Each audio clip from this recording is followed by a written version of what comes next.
Hello everyone, my name is Aakash Kumar Shah.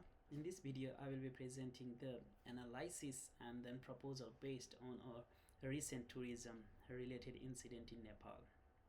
This incident I selected is the disruptions of the tourism caused by the political protest and then civil unrest in year 2023 to 2024, which happens in particularly in Kathmandu, Pokhara, and then other tourist areas. In this presentation, I will be explaining like why I choose these incidents and how I analyze or it was managed, and then explaining and showing the critical sources and proposed or risk management, and then preventive the safety plan. Reflect also the personal as a tourist. So let's start with the first part, which is incident choice and justifications. I choose this for three reasons. So tourism is a major sectors of Nepal's economy, as we all know that it is the main income of the source for Nepal. As I am Nepali, so yeah, that's true. So in any disruptions affect hotels, trekking agencies, and transportation, and then local communities. The political protests are recurring in Nepal. So studying these incidents can help to improve in the future and then the safety planning. And as a Nepali citizen, I have been seeing that how sudden or the protest block the roads, and then they stop flightings and then create the fear in for the tourism. This makes the incidents relevant both academically and then personally. So heading towards the second part, which is the incidents descriptions and then analysis. The protest involved the large demonstrations and then road blockades and clashes with the police. So public transportation such as the bus, train, or the taxi, um, which are supposed to access the tourism destinations, as being so difficult. We have the some positive and then also the negative parts of the aspects of management. So let's I will be starting with the positive aspects of management. So it's like the police response the quickly to the violent situation, and major tourist areas were eventually secure, and then the tourist police units were presented in some locations. And heading towards the negative parts, so this the negative parts, it's like the limitation, there is some limited communications for tourists. Most information are in Nepalese, like Nepali languages, and then no centralized tourist emergency alert system, and then the hotels often left the messages tourists independently. This shows that the security response existed, but tourist focused risk management was weak. In part 3, the source demonstrations and credibility. Some articles do not show the individual authors' names, like I have some printed here.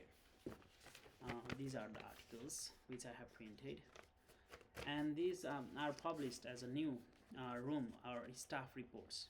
And I'm showing this printed source with my front camera here, so the text appears mirrored, like the sources is clearly visible. And here, yeah, and the source is like the critical also. So I will be showing the first source here.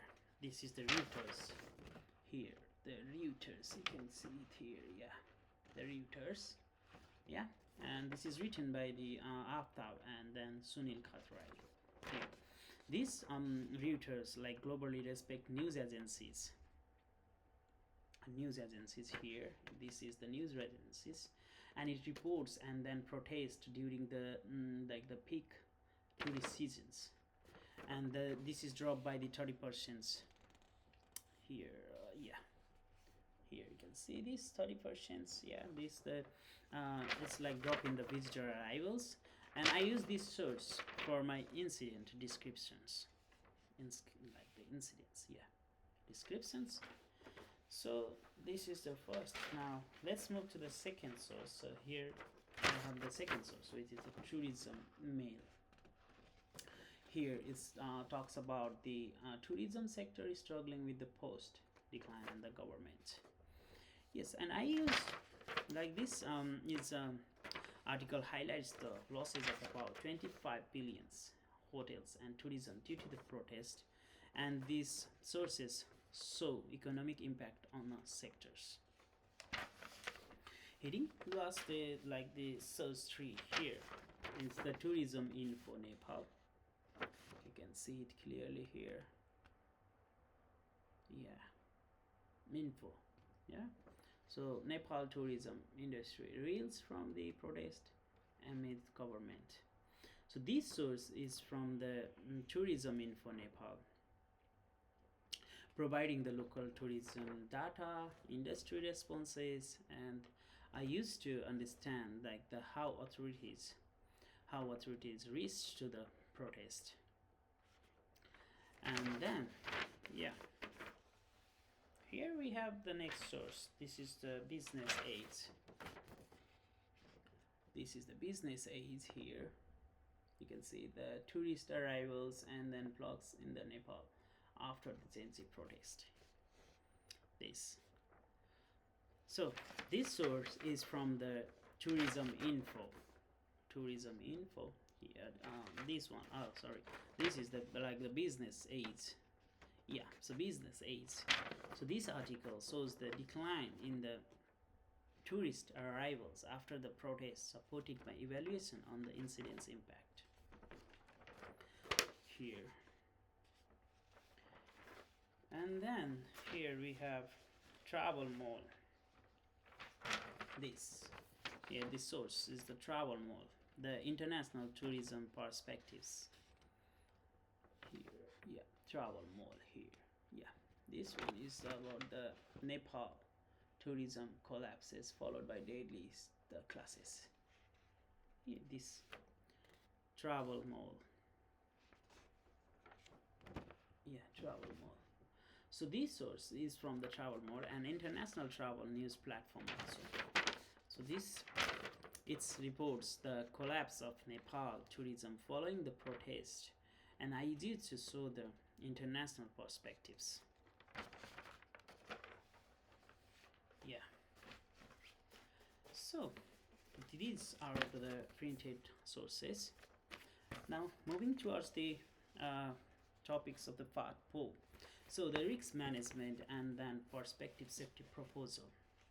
It is all based on the analysis, and my proposed plan also includes some measures like the prevention measures, emergency response, communication strategies, and roles.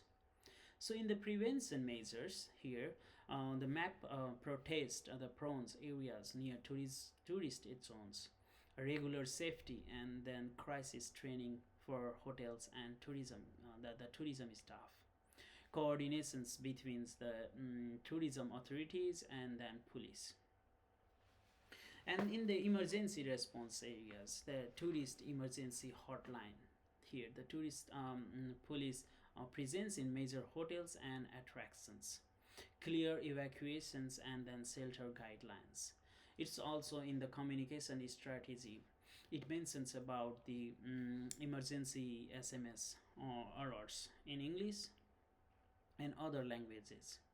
And real time, the safety updates are on the websites or in the applications. So hotel brief the tourism during this check-in.